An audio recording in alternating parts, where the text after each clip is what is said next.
why do we light 2 candles? The first candle reminds us of the light of wisdom given through the prophets and angels foretelling Jesus' birth. The second candle reminds us of the light and warmth in the stable where Jesus was born.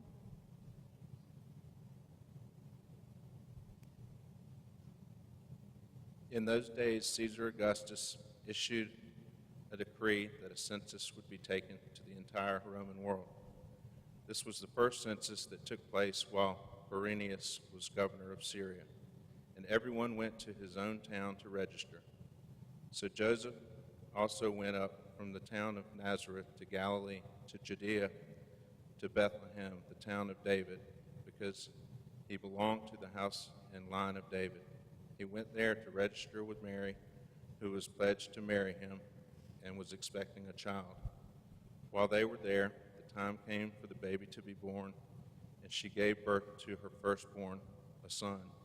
She wrapped him in clothes and placed him in a manger because there was no room for them in the inn. Let us pray. Lord, we thank you that you are willing to come to us, whether we were willing to receive you or not. As the stable was open to your presence, make our hearts the stable. Make us ready to receive the joy of Jesus and to give out of that joy. Into our own ordinary lives, we ask you to come. We ask you to push us out to tell others the good news that you, the light of the world, have come. Oh, come to us, abide with us, our Lord Emmanuel. Amen.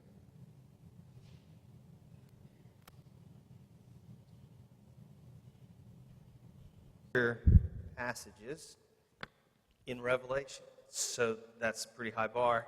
But it's a Christmas text. You probably haven't maybe not thought of it that way, but I believe it is about the birth of a child from a woman. Pretty obvious. This is the 12th chapter of the book of Revelation. A few verses here. And the title of our sermon this morning is The Christmas Dragon. So I have your attention, right? A great portent appeared in heaven, a woman clothed with the sun, with the moon under her feet, and on her head a crown of 12 stars. She was pregnant and crying out in birth pangs, in the agony of giving birth. Then another portent appeared in heaven, a great red dragon, with 7 heads and 10 horns, and 7 diadems on his heads. His tail swept down a third of the stars of heaven and threw them to the earth. Then the dragon stood before the woman who was about to bear a child so that he might devour her child as soon as it was born. She gave birth to a son, a male child, who is to rule all the nations with a rod of iron. But her child was snatched away and taken to God and to his throne. And the woman fled into the wilderness, where she has a place prepared by God so that there she can be nourished for 1,260 days. This is the word of the Lord. So let's just start at the obvious point. What is up with the dragon? Well, evil is real. Not simply suffering, which is real too, or trouble, which is also real. Evil, intentional malevolence, is real in this world. What's up with this dragon? What in the world is going on with the dragon in the story? Evil is at large in the world. And examples are not hard to find. We can look at the conflict in Yemen and all the powerful forces that are driving incredible violence and starvation of children. We could look at the incarceration of tens of thousands of Uyghur people in China in order to oppress them. We can look in the United States. It's funny. When we look at our giving tree, in part, it's very encouraging. We're providing gifts to these families. And on the other hand, we could wonder, why are people in want in the richest nation on earth? Or maybe that's just suffering and not active evil, and this dragon is about active malicious evil that is loose in the world. And unfortunately, we could talk about those forces at work in our nation as well. This dragon is an image of evil. And I know even reading this story, I mean, you just wonder, has Blaine become a fundamentalist nut? What's happened? But the images of Revelation, particularly an image like we read here, is less about what will happen in the future. I'd like to put this idea to you for your consideration. Maybe it'll help you understand this strange book of the Bible and make it useful for your life. The images in the book of Revelation are not so much about the future and the evil in the future. They are about evil in the present day. The present day when John wrote the book of Revelation, and the present day of the 21st century. They are images of evil active in the world. The powers of evil in the world are opposed to every good thing God has created.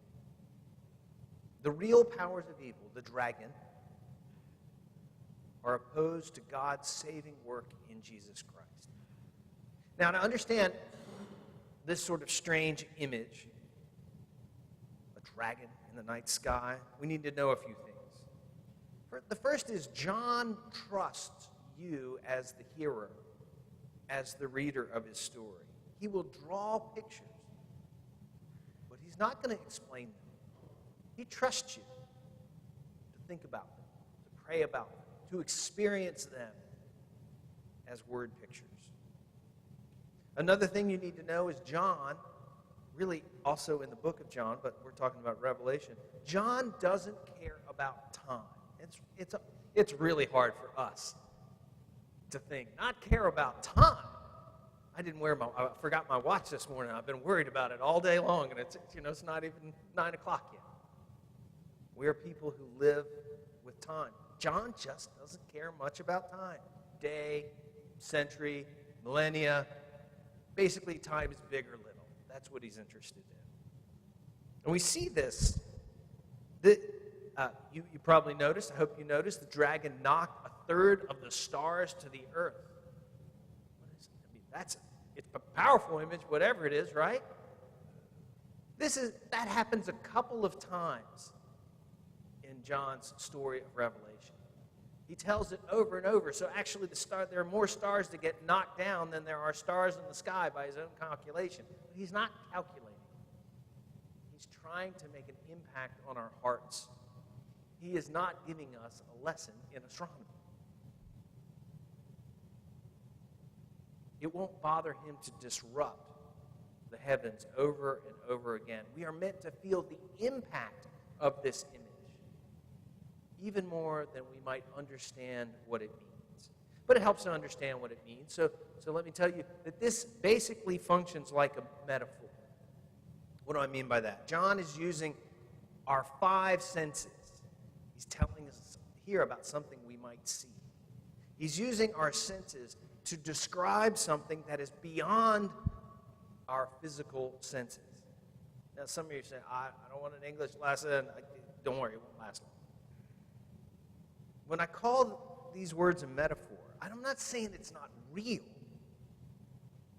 It's simply John is recognizing a reality that is inaccessible to our 5 senses. He's pointing to something beyond what we taste and touch and see and smell.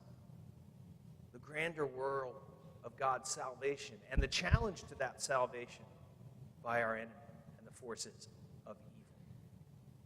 He is using physical images to describe something that is beyond our physical power.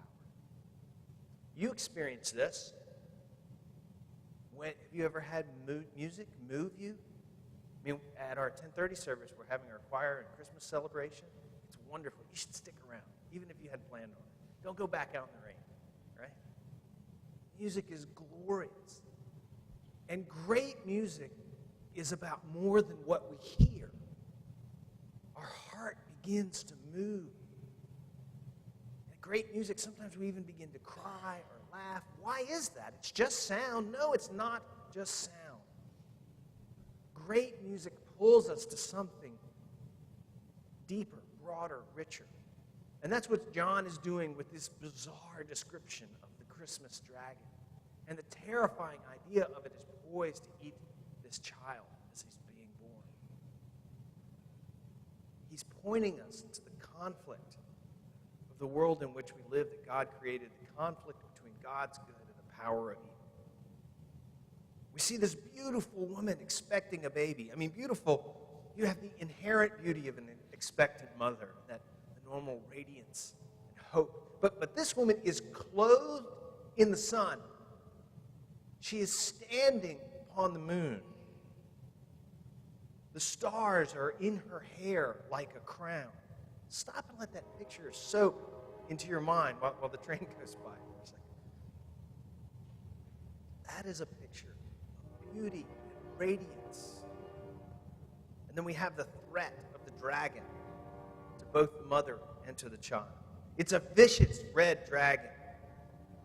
And if you really think of these 7 heads swinging on long necks, teeth snapping, there are horns on its head, and the kind of awful attractiveness of a diamond on each head.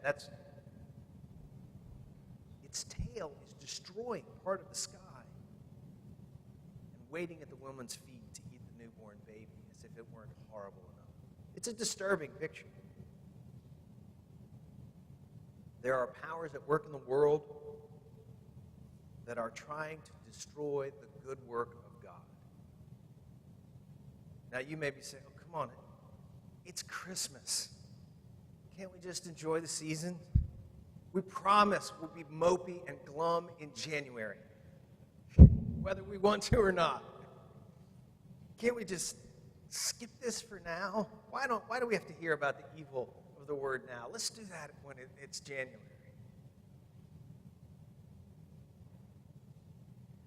But by looking at the dragon, we're looking at the world, and by looking at the story, we're seeing the story of Jesus Christ, the Messiah. Because it is in the face of the evil of this world, not just the badness, not just the struggle, not just the mistakes, not just the suffering, but the active evil of this world. In the face of that evil, God gives his Son, Jesus Christ, the Messiah, to be born. And maybe in January, we could look at the terrifying story of when the 3 kings come and go to Herod's court. Herod hears about the Messiah being born, and he decides to kill the newborn boys in the town where Jesus was born. God knew that's what the world could be like and sent his only begotten Son so that we might be set free from the power of evil. It's so tempting to let the prettiness of Christmas just cover up the hurt and the pain and the evil of the world and for ourselves, but don't do it. It won't help your hurt or the bad of this world to just cover it up with tinsel. It will only make Christmas tiny and puny and small. We can't at Christmas ignore our need for salvation, because at Christmas, coming to Christmas, we see that God has sent his Son for our salvation. We don't want to just cover that up, because we'll ruin both things. My grandfather told a story about my uncle who didn't want to eat his spinach when he was a kid. Who can blame him? And so my grandfather had this idea that he knew Uncle Wayne loved ice cream. So he thought, I'll put some ice cream on top of the spinach and maybe he'll eat it. And he ruined the spinach. Wait, you can't ruin spinach. He ruined the ice cream. Both things. I mean, the spinach may be at least tolerable, but now the ice cream was disgusting. If we really want to get the true joy for ourselves and for the world of Christmas, we have to know the dragon is there. We can't just put the cute little baby on top of the meanness or the hurt in your life and cover it up. We won't end the meanness, and frankly, we'll miss the real beauty of Christmas, the birth of the baby Jesus. The birth of the baby, this helpless little baby, is the defeat of the dragon. The birth of Jesus begins the real end of evil. Now, it's not done yet. We're still waiting. It's still Advent. But when the baby is born, the cosmic battle starts. And of course, it seems unlikely.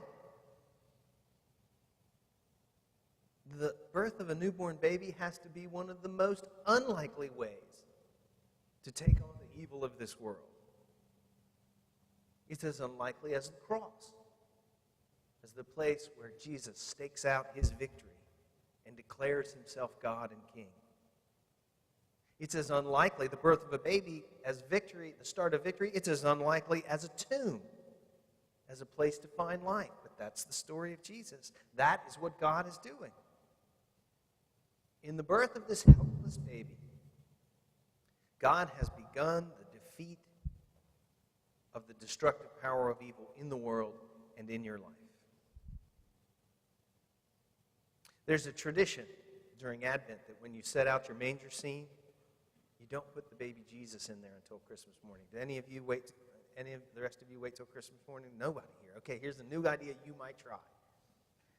Take the baby. Sometimes baby Jesus is attached to the manger and you can't do anything about that. But if he isn't, take him and put him somewhere else. And then you'll be waiting and expecting for Christmas Day. And on Christmas morning, you take out the baby Jesus figurine and you place him in the manger. Put Jesus in the manger. And look in that manger and put your fear in there with him. Because he was born to end your fear. Look at the manger and put your worry in there with him because he was born and died and was raised again to bring you peace. Look in that manger and put your anger in there with him because he was born and died and was raised to bring you joy. And look at that manger.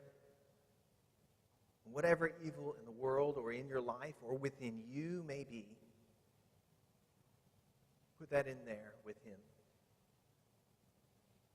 Because he was born to defeat that evil, to overcome it, and to bring God's grace into this world. As you're getting ready for Christmas, getting out decorations, remember that God has begun the victory over the forces of your hurt and your worry and even the evil of this world. This Christmas, put your hope in the baby in the manger. All glory be to God, the Father, Son, and Holy Spirit.